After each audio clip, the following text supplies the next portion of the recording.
Dealing with bad credit? Well, today I'm going to be telling you exactly how to go about buying a car despite your credit status. And also, a lot of these tips can apply to you if you have good credit as well. So be sure that you hang on tight as well. What's up, y'all? My name is Tomy Boboy, your credit and personal finance coach. If this is your first time on my channel, I just want to say welcome.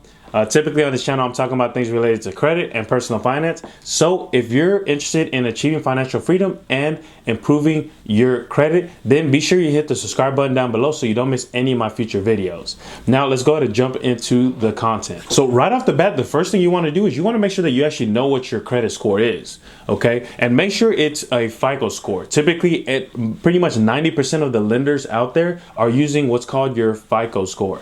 Now this, you can get it straight from the company that makes the score, which is MyFICO, or they're called Fair Isaac Corporation, but they have the website myfico.com. Or you can actually, typically nowadays, that you're able to get it from pretty much your banks, right? They'll at least give you one of your scores for one of the credit bureaus, but that'll give you an idea where your score is, so you know kind of the just idea of where you currently are. Now, to qualify for the best rates on auto loans, you are typically going to want to have a score of 750 and above. If you can get to that 750 mark, you're going to see that you're pretty much getting the best rates for everything, and you're going to be able to see that you're going to get approved by banks quite easily. Now, if you think that your score isn't in the 750s and above, then what I'd recommend you do is check out my other videos that talk about how to fix your credit step by step.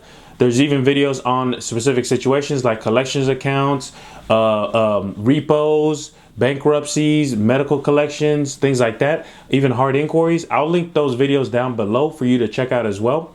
Those will kind of show you exactly how to go about improving your credit score and trying to get your credit score to the 750s and above. Next, another thing that's really big is doing your research, man. Research. You know, I like to look at buying a car kind of like what they say in research, what they say in mortgages, right? Or whenever you're buying homes, they always tell you, they say the money is made in the buy. Right? The money is made on the buy side. Basically what that means is you want to make sure that you buy at a good price, because if you buy at a bad price, then you're losing money right off the jump, right? So you want to make sure you're buying it at a good price, because then you're in a better situation to sell the car if you want to later on, or B, just make sure you're not underwater on the car and then need stuff like gap insurance, or you end up getting into a wreck and then your insurance company doesn't want to pay for the full car, things like that. So you want to make sure that you are doing the research so you know exactly what price to buy your car at. Now, the typical process that I follow in that scenario is, what I'll do is normally I will get an idea of what kind of car I want, right? Go take a look at all different kind of cars that are out there, have an idea of what kind of car that you want. And now that I have the make and the model of that car, I'll start just shopping around, getting an idea of what kind of prices I'm seeing online at the dealerships that are around my area. Once you kind of have a gist of what the prices are showing as, next what I'll do is I'll go to an actual website that's gonna actually give me an idea of what kind of prices I should be paying, right? So what I'll do is I'll go to a website called Kelley Blue Book. If you haven't seen that website before, it's great. I love that website. I typically use that website to let me know what cars have been selling for in my area, right? It gives you a general idea, and it lets you know based on categories, right? So it lets you know whether the car was a certified pre-owned, whether it was just a regular used car, or whether it was being sold, depending on it was sold through a dealership or it was sold by an individual seller, a private dealer. So that's someone like you and me just trying to sell their car to another person without having to deal with the dealerships. So it kind of gives you a general idea, and it even prices it out based off of the condition of the car, whether the car's in good condition or the car's in bad condition, things like that. So right off the bat, that's the first thing you want to do when it comes to the research side of things. By you doing that, you're already going to have a number in your head. You're going to have an idea how much you're looking to pay for that specific car, right? A lot of times people walk into the dealership, they don't even know, they have no idea whether what they're buying is, or what their car they're looking at is at a reasonable price or not. It could be a situation where that dealership just marked up the price considerably, right? And they're trying to sell you something that's way overpriced than it should be. Right? So that's kind of the scenarios I look at. You want to make sure that you already in your mind know how much that car is worth before you even walk into that dealership. The next step is, now that you have an idea how much that car is going to cost for, try to get pre-qualified if you can. The best thing to do is going to, whether it's your bank or preferably a credit union. I prefer to work with credit unions because they'll typically give you better rates, or at least from what I've seen. And the credit unions, once you're pre-qualified, you can walk into any dealership, and I look at a pre-qualification as good as cash, because you can walk into a dealership and know that, hey, once I get that car, or once I find a car I like, I'm going to be able to have my bank already pay for that car, right? So to me, it's as good as cash. And it gives you a little more leverage to work with whenever you're going into those dealerships. If you don't have any credit unions that you're looking, you can always find, there's typically in all communities, as far as I've seen, especially in bigger cities, you're going to be able to find a ton of different credit unions. But guys, if you're able to get in more specialized or more restricted credit unions, things like Navy Federal Credit Union, those kind of credit unions are they're a lot more empowering. Like, they always try to help their consumers.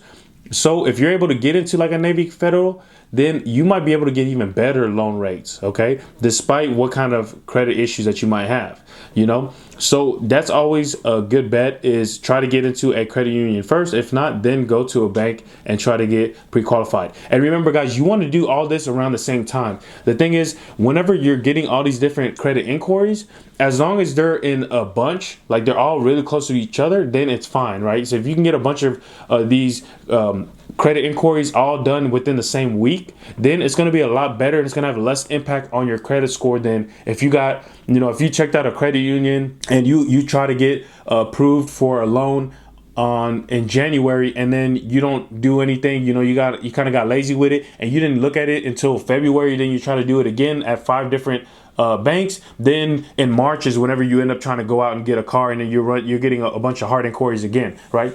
You spread it amongst 3 different months, then it's going to have a lot more of an impact than if you do all those inquiries in 1 week, right? Because then even when banks look at that, they can kind of get the gist, and they're going to be able to tell that, you did all these inquiries, and the next thing you know, a car loan pops up. They can tell, oh, he was doing that because he was applying for a car, right? As opposed to if it's spread out across months, they might think that you're just out here, recklessly applying for credit, just seeing what you can get. But once you're able to get that pre-approval letter, now you not only know what interest rates that you would pay, but you have an idea what your monthly payments are. So you're able to kind of see how it's going to affect you financially, right? And I think that puts you in the best situation where now whenever you're going to these car dealers, you can know exactly, in your mind, you already know what that car is going to cost you, right? And whenever you go and talk with them, it's just straight up, you guys are just kind of nailing down the final details, as opposed to them trying to talk to you about, trying to negotiate a bunch of different factors with you when you already have half of everything situated and solved already. Another tip is be sure that the terms are final. Whenever you're talking with these car dealers, they're going to tell you some stuff like, a car that is worth $15,000, they might come at you and say, yeah, this one's 12. They're going to say something crazy. It's really $13,000, but they're going to say $12,999, right?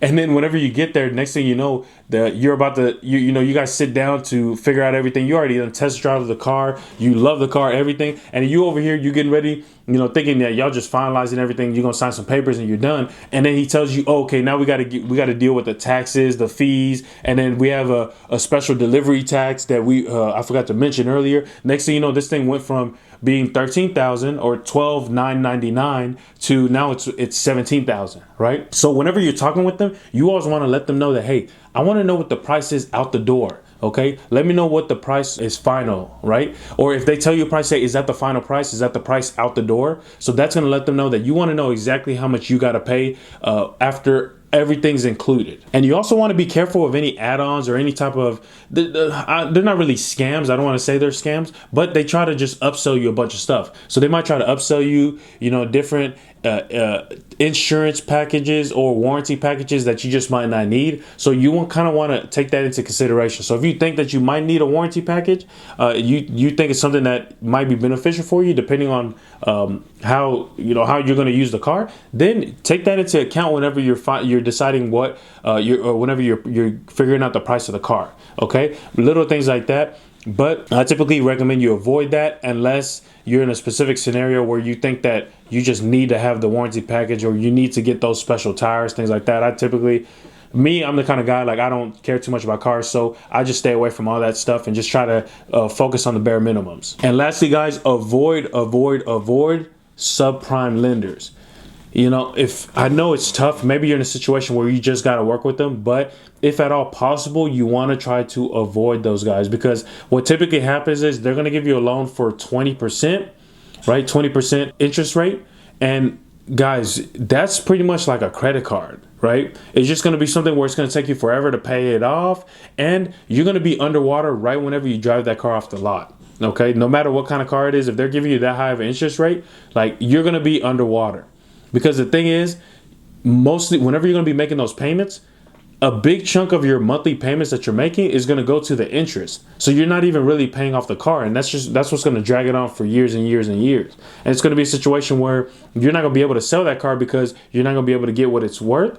Or if you do sell the car, you're going to have to add even more money to cover the remaining amount of the loan. So you don't expect to be making any money off of the sale. And that's why I typically recommend that you shop loan terms. You don't shop monthly payments. Whenever you go to those dealerships, you're going to see a lot of times, especially if you're not able to get the pre-qualification letter, you're going to see that, you know, they're going to be trying to talk to you in terms of monthly payments. Like, oh yeah, this car, it's going to cost you only about $300 a month, right? They say that because they know when they say the payment, you're looking at how it can fit into your overall budget, but you're not thinking about how much the interest rate is, right? How much are you going to be paying the interest? So that's something else that you want to keep in mind. But guys, that's pretty much it. That's going to be the gist of it. Just following those tips, you're going to be way ahead of 80%, if not 90% of everyone who's out there trying to get cars. Okay, so just follow those simple steps. And if you have any questions about what you should be doing more than that, be sure to throw it down in the comments down below, and I'll try to answer as many questions as I can. Also, again, if you're looking to improve your credit, I have shot a bunch of videos talking about how to fix your credit step by step, getting rid of collection accounts, inquiries, medical collections, bankruptcies, repos, things like that. It's going to be down in the description as well, so be sure you check that out. And throw a like on this video so we can get this video out to more people. And also be sure you hit the subscribe button down below so you don't miss any of our future content. And guys, that's going to be it for this video. I will see you at the next one.